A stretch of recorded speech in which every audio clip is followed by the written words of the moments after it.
Hello everyone, welcome to भौतिकी academy plus. मैं अभय कुमार और मैं आप लोगों को पढ़ाऊंगा फिजिक्स। इंटरमीडिएट में क्लास 12 के सेकेंड फिजिक्स में जो प्रकाशिकी है, ऑप्टिक्स है, वो दो पार्ट में डिवाइड होता है। आप सब लोग जानते हैं, एक होता है किरण प्रकाशिकी और एक होता है तरंग प्रकाशिकी। ठीक है, कुल मिला जुला करके लगभग 8-10 लेसन्स बनते हैं। तो आप सब लोग जानते हैं कि मैं आप लोगों को किरण प्रकाशिकी लगभग पढ़ा चुका हूं। जैसे मैं आपको बता दूं अभी, जैसे देखिए प्रकाशिकी, यहाँ पर प्रकाशिकी का मतलब कि ऑप्टिक्स, ठीक है ना। प्रकाशिकी जो है ऑप्टिक्स, वो दो पार्ट में डिवाइड होता है, आप सब लोग जानते हैं, ठीक है ना। एक ये यूनिट है, प्रकाशिकी क्या है, एक यूनिट है, फर्स्ट यूनिट है आप लोगों के क्लास 12 के सेकेंड फिजिक्स की, ये फर्स्ट यूनिट है।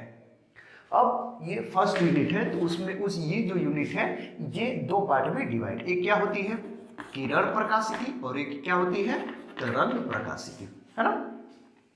किरण प्रकाशिकी के लगभग सभी लेसन्स में आपको पढ़ा चुका हूं, लगभग एक भी लेसन बाकी। जैसे ठीक है, प्रकाश का परावर्तन गोली तल पर, मतलब जिसमें अवतल या उत्तल दर्पण आते थे, मतलब दर्पण द्वारा प्रकाश का परावर्तन में प्रकाश का अपवर्तन बताया, है ना। ये भी उसके बाद से लेंस द्वारा प्रकाश का अपवर्तन, प्रिज्म द्वारा प्रकाश का अपवर्तन, मानव नेत्र दृष्टि दोष, ये सब चीजें मैं आपको क्या कर चुका हूँ, बता चुका हूँ। ये सब एकदम उसका थ्योरी, कंसेप्ट, न्यूमेरिकल्स, डेरिवेशन सब मैं आपको बता चुका हूं।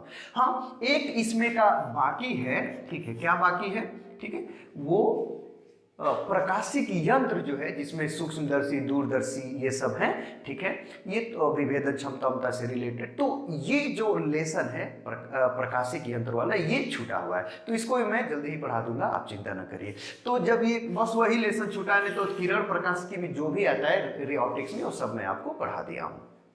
अच्छा, अब ये किरण प्रकाशिकी तो हो गया, तरंग प्रकाशिकी में कितने लेसन, ठीक है, देखिए तो वही मैं आपके सामने लिखा हूं। क्या लिखा हूं, देखिए यहाँ पर तरंग प्रकाशिकी, है ना, देख रहे हैं, कोई दिक्कत परेशानी।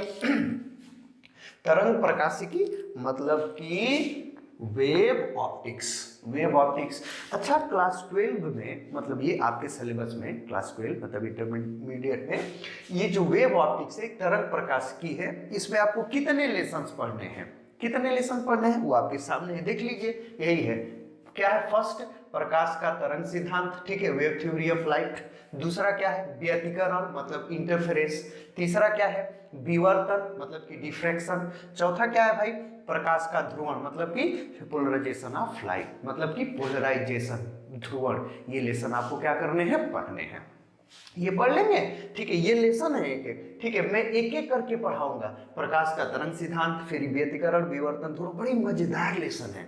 सबसे मजेदार तो उसमें ये व्यतिकरण, बहुत मजा आएगा पढ़ने में, देखिएगा एकदम, ठीक है, एकदम प्रैक्टिकल भी करेंगे, आप अपने घर पर भी उसका प्रैक्टिकल कर सकते हैं। ये व्यतिकरण विवर्तन का एकदम स्पष्ट हो जाएगा, ठीक है। चलिए मैं आपको बताऊंगा ये सब चीजें। अच्छा, तो मैं एक एक करके ये सब लेसन को पढ़ाऊंगा। अब मैं आपको गारंटी देता हूं, ठीक है, कि अब आपको मतलब अब वीडियोस मेरे रुकेंगे नहीं, ठीक है, मैं पूरा प्रयास करूंगा। वैसे अब ऐसा लग रहा है कि अब सब ठीक है, अब वीडियो आपको रोज लगातार मिलता जाएगा, ठीक है, एकदम क्रम से, ठीक है। तरंग प्रकाश, ये ठीक है, प्रकाश का तरंग सिद्धांत, व्यतिकरण, विवर्तन, ध्रुवण।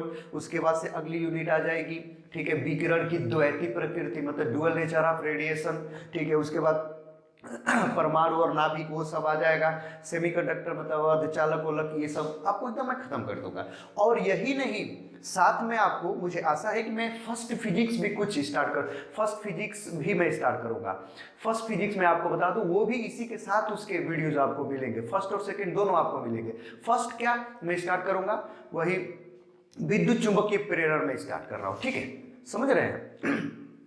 विद्युत चुंबकीय प्रेरण मतलब कि चौथी यूनिट में स्टार्ट कर रहा हूं। तो विद्युत चुंबकीय प्रेरण, अल्टरनेटिंग करंट आ जाएगा, फिर विद्युत चुंबकीय तरंग आ जाएगा, ये हो जाएगा। और पीछे के भी बाकी है, फर्स्ट फिजिक्स तो मैं बहुत छोड़ा हूं, तो उसको मैं धीरे धीरे पढ़ा दूंगा, आपको चिंता नहीं करना। मतलब इस टाइम, ठीक है, सेकेंड फिजिक्स में ये ऐसे चलेगा एकदम एकदम अंत तक, ठीक है। और फर्स्ट फिजिक्स में जो है, ठीक है, वो विद्युत चुंबकीय तरंग, अल्टरनेटिंग करंट, फिर उसके बाद से विद्युत चुंबकीय तरंग, फिर पीछे से के जो भी बाकी होगी सब मैं आपको धीरे धीरे पढ़ा दूंगा, एकदम कंफर्म, ठीक है। और उम्मीद है कि मतलब मार्च अप्रैल तक सब खत्म कर दूंगा, मुझे उम्मीद है, मतलब आशा मैं जता रहा हूं और मैं पूरा प्रयास करूंगा, ठीक है। चलिए तो ये आप समझ गए, प्रकाशिकी के सब लेसन में पढ़ा लिए, बस यंत्र वाक्य प्रकाशिकी यंत्र और सब हो गया है। ठीक है, अब ये तरंग प्रकाश की स्टार्ट कर दिया हूँ। ठीक है, जिसमें पहला लेसन प्रकाश का तरंग सिद्धांत, बेदकर विवर्तन, ये सब ऐसे ही चलेगा। ठीक है, अगली यूनिट ऐसे ही डुअल नेचर ऑफ रेडिएशन सब चलता रहेगा। तो समझ गए आप। ठीक है, तरंग प्रकाशिकी में, तो चलिए प्रकाश का तरंग सिद्धांत हम लोग स्टार्ट करते हैं। ठीक है, इसको मैं मिटा देना चाह रहा हूं लेकिन मिटाऊंगा नहीं। ठीक है, ये जो बेदकर विवर्तन ध्रुवण है इसको मिटाऊंगा नहीं, आप समझ लीजिए कि बस प्रकाश का तरंग सिद्धांत स्टार्ट हो गया है। ठीक है, अब इसलिए नहीं मिटाऊंगा क्योंकि आगे का जब टॉपिक इस लेसन को पढ़ाऊंगा अभी, तो कुछ इससे छोटी सी एक इससे मैं रिलेट करूंगा, तो आपको चीजें थोड़ी सी और स्पष्ट हो जाएंगी। स्पष्ट का मतलब याद हो जाएगा। ठीक है, इसीलिए इसको मैं मिटा नहीं रहा हूं। ठीक है, नहीं तो और सब देखिए। ठीक है, तो अब देखिए अब लेसन स्टार्ट कर लेते हैं। एकदम मस्त, एकदम एक एक चीज आपको समझ में आएगी। ठीक है, definition, theory, concept, derivations, numerical, सब एकदम चीजें और क्रम से।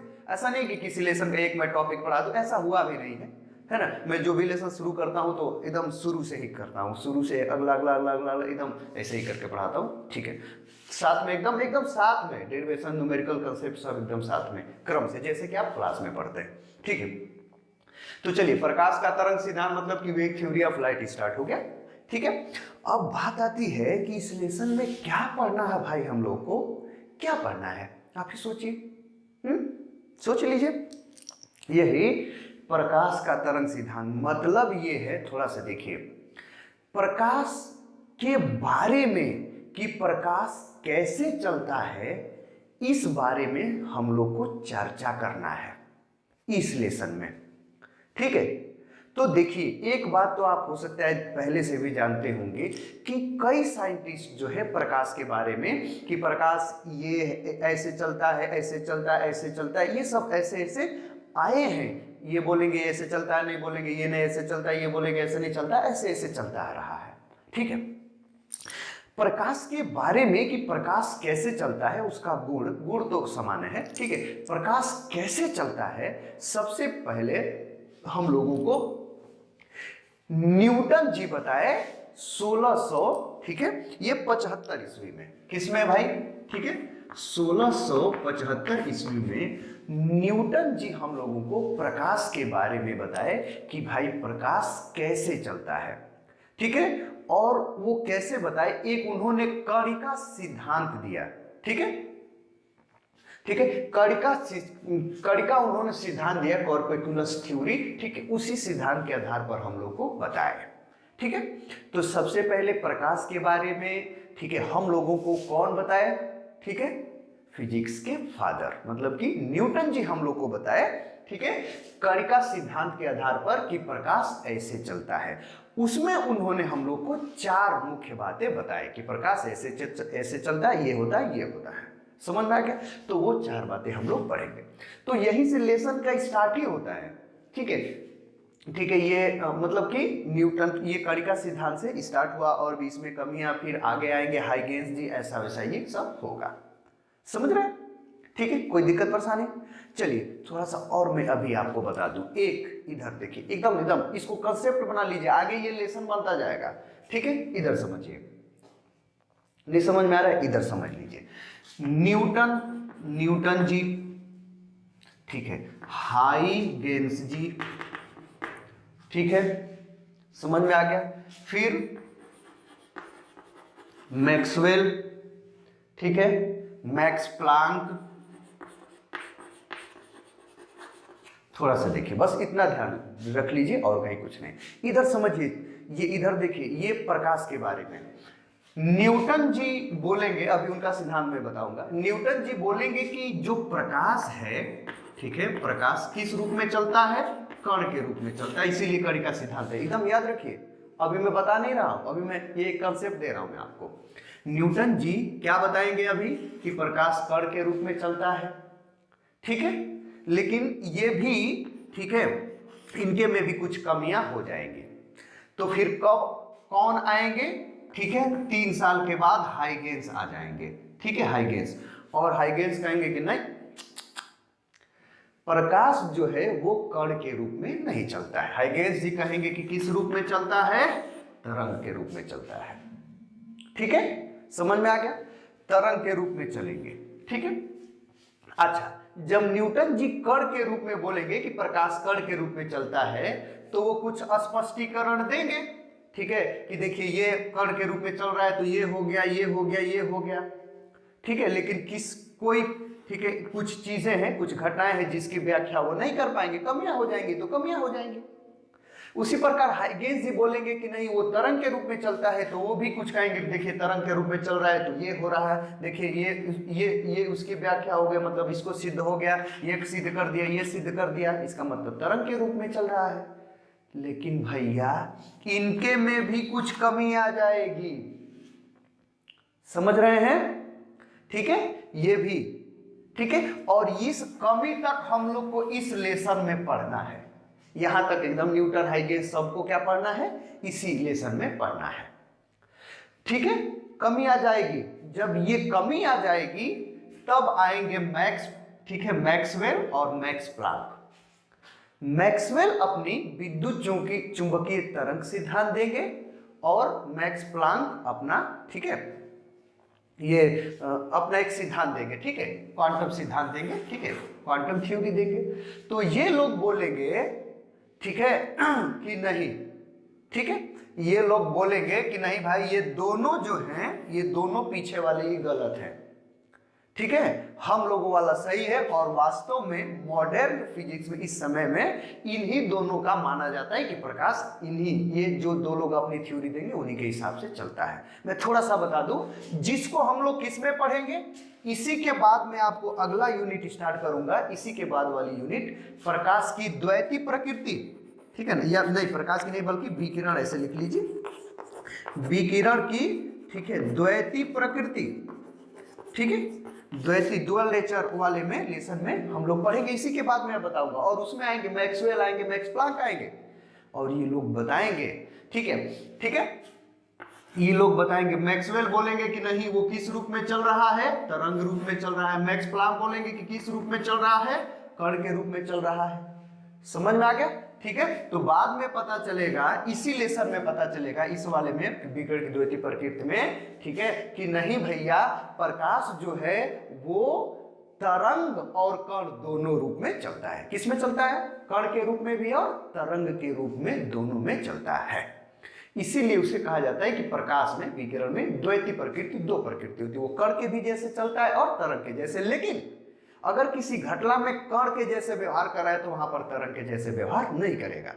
ठीक है, लेकिन जहां पर अगर वो तरंग के जैसे व्यवहार कर रहा है तो वहां पर कण के जैसे व्यवहार नहीं करेगा। ठीक है, ये है। तो हम लोग पहले इस लेसन में चर्चा करेंगे। न्यूटन बोलेंगे कण के जैसे, फिर ये फेल हो जाएंगे, कुछ को सिद्ध करेंगे, फिर फेल हो जाएंगे। फिर हाइगेंस आएंगे, ये भी कहेंगे कि नहीं तरंग के रूप में चल रहा है, फिर ये भी फेल हो जाएंगे।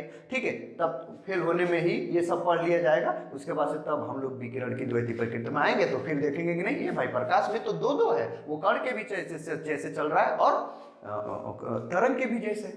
आप कहेंगे कि नहीं सर तब तो न्यूटन जी सही कहे थे, न्यूटन वाला क्यों नहीं माना जा रहा है इस समय मॉडर्न में? ठीक है, इस समय मॉडर्न में क्यों नहीं माना जा रहा है?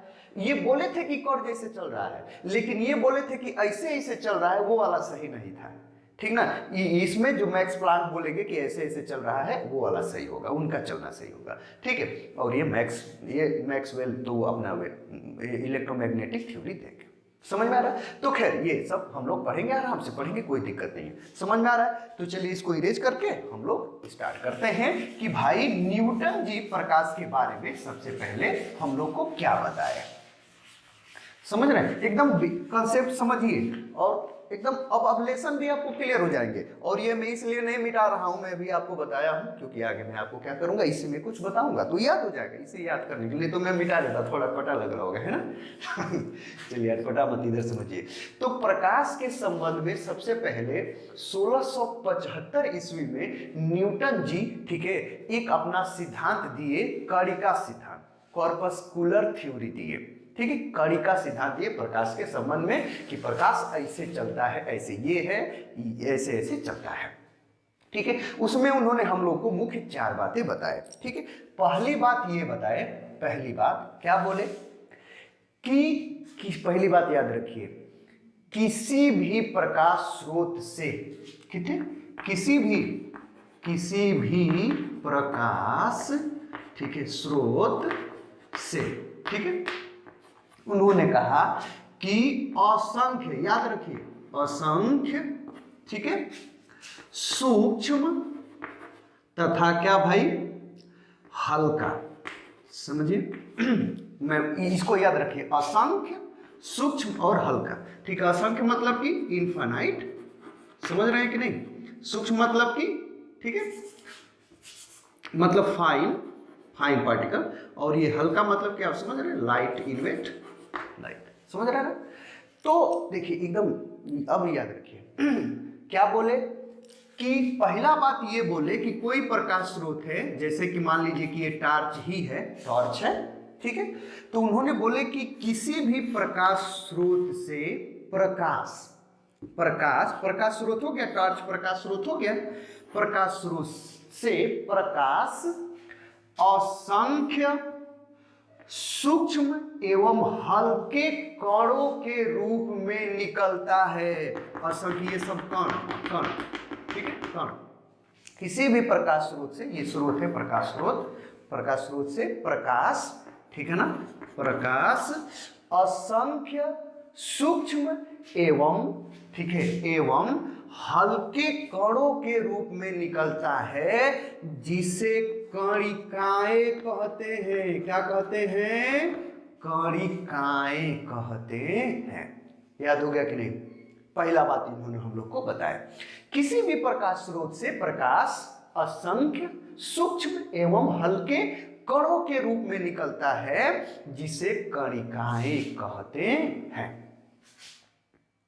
समझ, पहली बात ये उन्होंने हम लोग को बताया, ठीक है। अच्छा, ऐसा नहीं कि एकदम यही, इसको ऐसे भी कह सकते हैं कि कोई भी प्रकाश स्रोत जो है असंख्य सूक्ष्म एवं हल्के कण उत्सर्जित करता है, जिसे कणिकाएं कहते हैं, ऐसे भी कह सकते हैं, ऐसा कुछ नहीं, मतलब आप मेन मुद्दा समझ रहे हैं ना। हाँ, तो किसी भी प्रकाश स्रोत से प्रकाश असंख्य सूक्ष्म एवं हल्के कणों के रूप में निकलता है, जिसे कणिकाएं कहते हैं। कणिकाएं, ठीक है, ठीक है, कणिका मतलब कॉर्पकल्स, ठीक है, कॉर्पसल्स, ठीक है। मैं लिख दे रहा हूं थोड़ा सा कणिकाएं, तो आप स्पष्ट हो जाएंगे, ठीक है, ठीक है, कणिकाएं, ठीक है, कणिकाएं, ठीक है, ठीक है, कॉर्पसल्स, ठीक है, कॉर्पसल्स कणिकाएं कहते हैं, ठीक है। पहला हो गया, समझ गया आप, किसी भी प्रकाश स्रोत से प्रकाश असंख्य सूक्ष्म एवं हल्के कणों के रूप में निकलता है, कण के रूप में निकलता है, कण के रूप में निकलता है, जिसे कणिकाएं कहते हैं, कॉर्पसल्स कहते हैं। पहली बात हो गई। दूसरी बात उन्होंने हम लोगों से ये बताए, ठीक है, कि ये जो कणिकाएं हैं, कणिकाएं, ठीक है, किसी समांगी माध्यम में, किसी समांगी माध्यम, ठीक है, याद रखिए।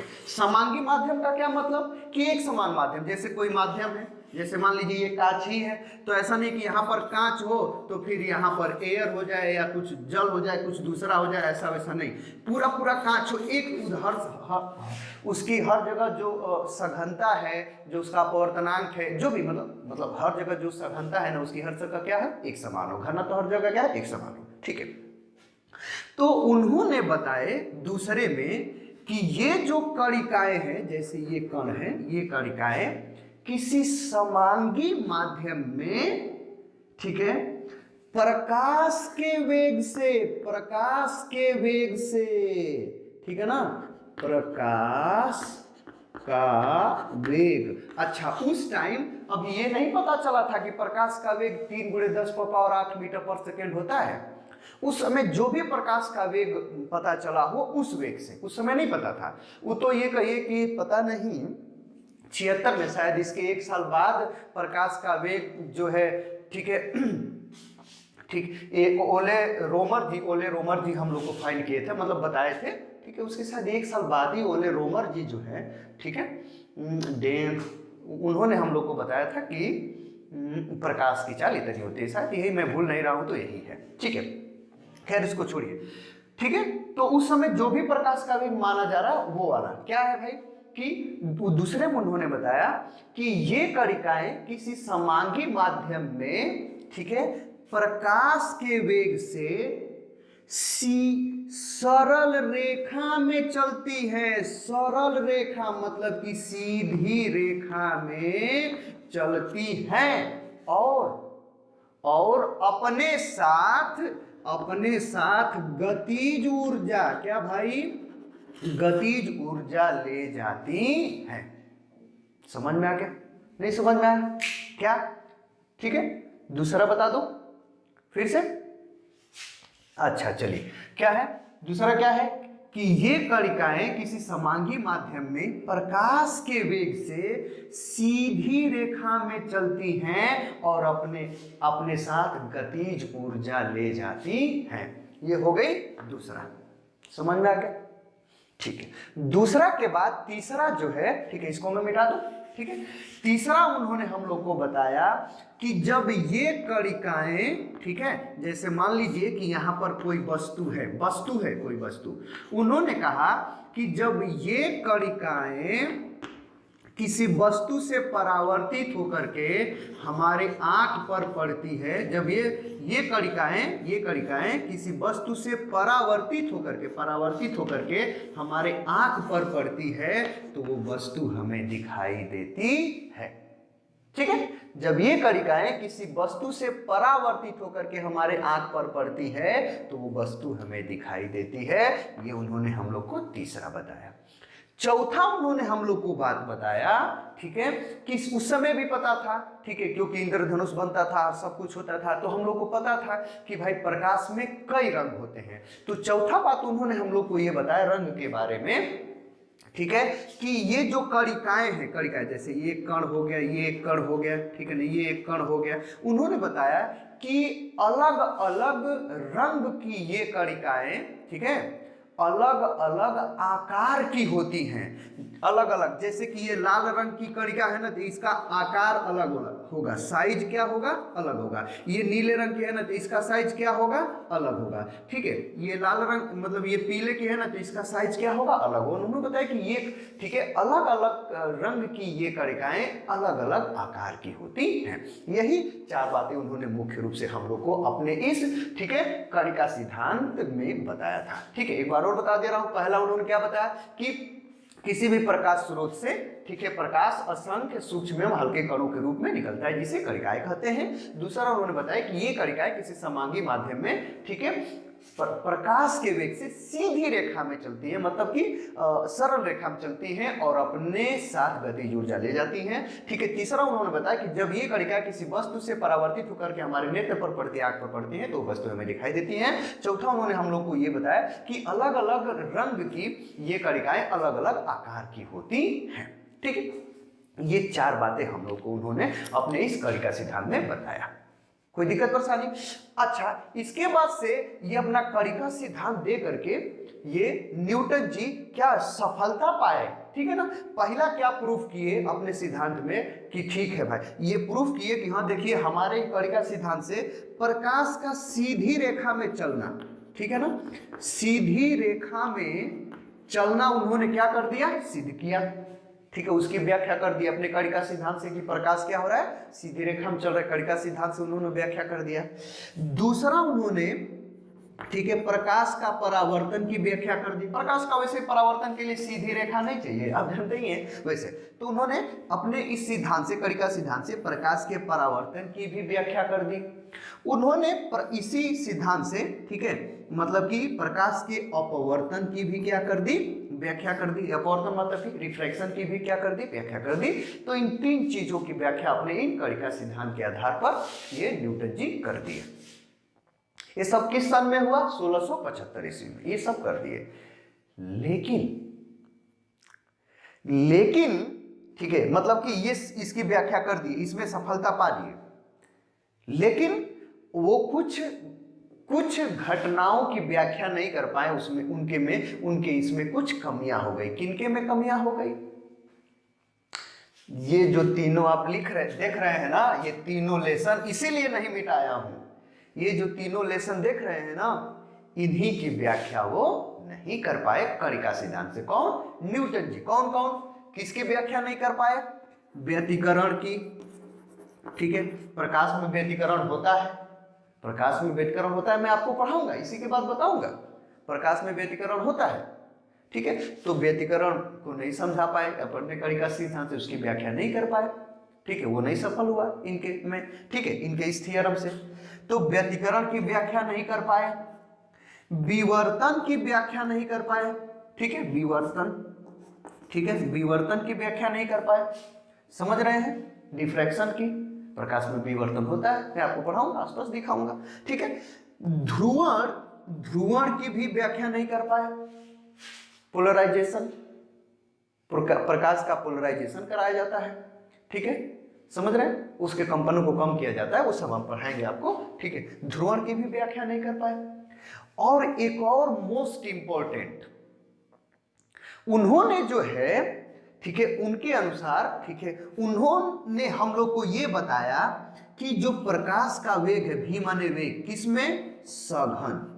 ठीक है, और v माने वेग प्रकाश का यहां पर हो गया ये विरल।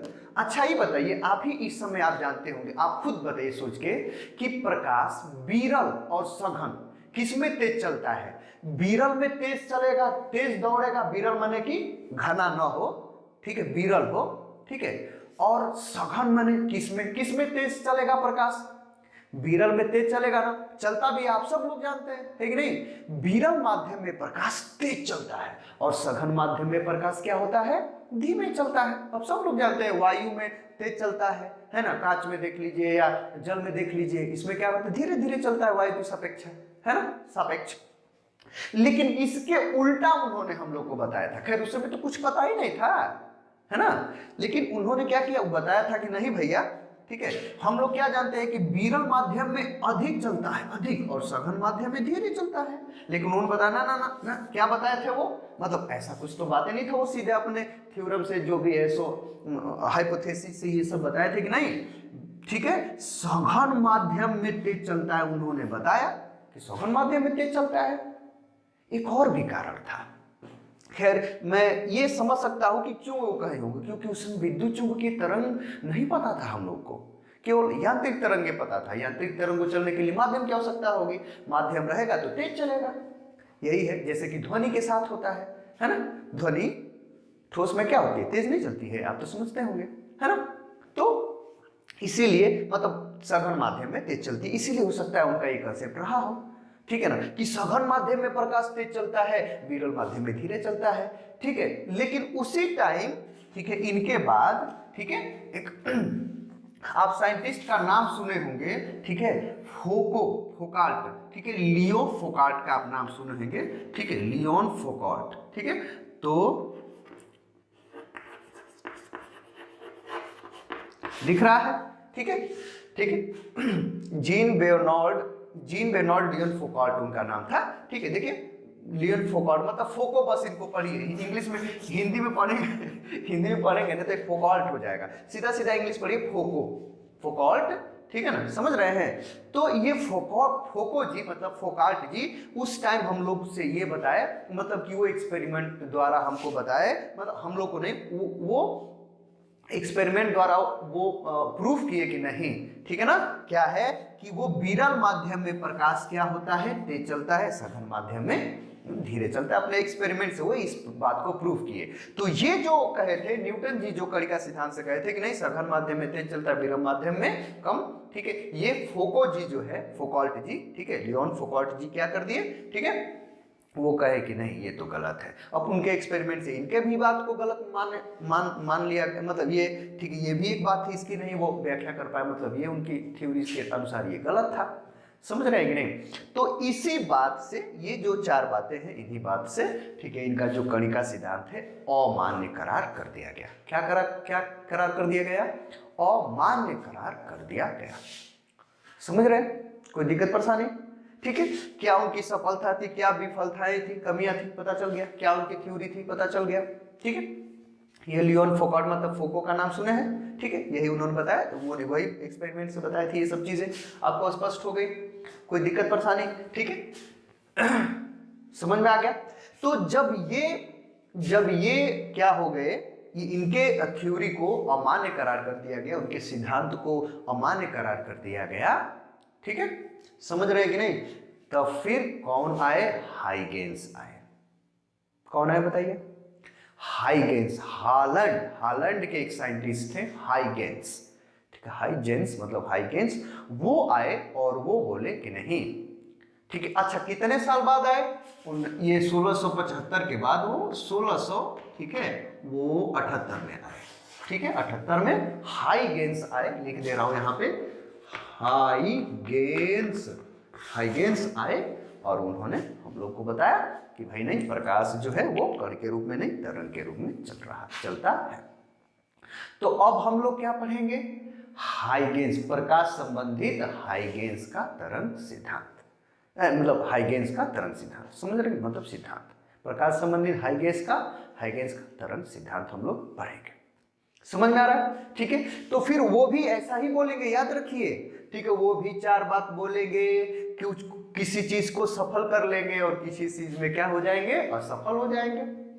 तब फिर मैक्सवेल आएंगे, मैक्स प्लांक आएंगे, ये सब आएंगे, वो बाद वाली बात है, वो इस लेसन में आएंगे। इस पूरे यूनिट को खत्म करने के बाद विकिरण की द्वैत प्रकृति में आएंगे, तो देखा जाएगा उस टाइम। बहुत मजा आएगा एकदम। ठीक है, बहुत मजा आएगा।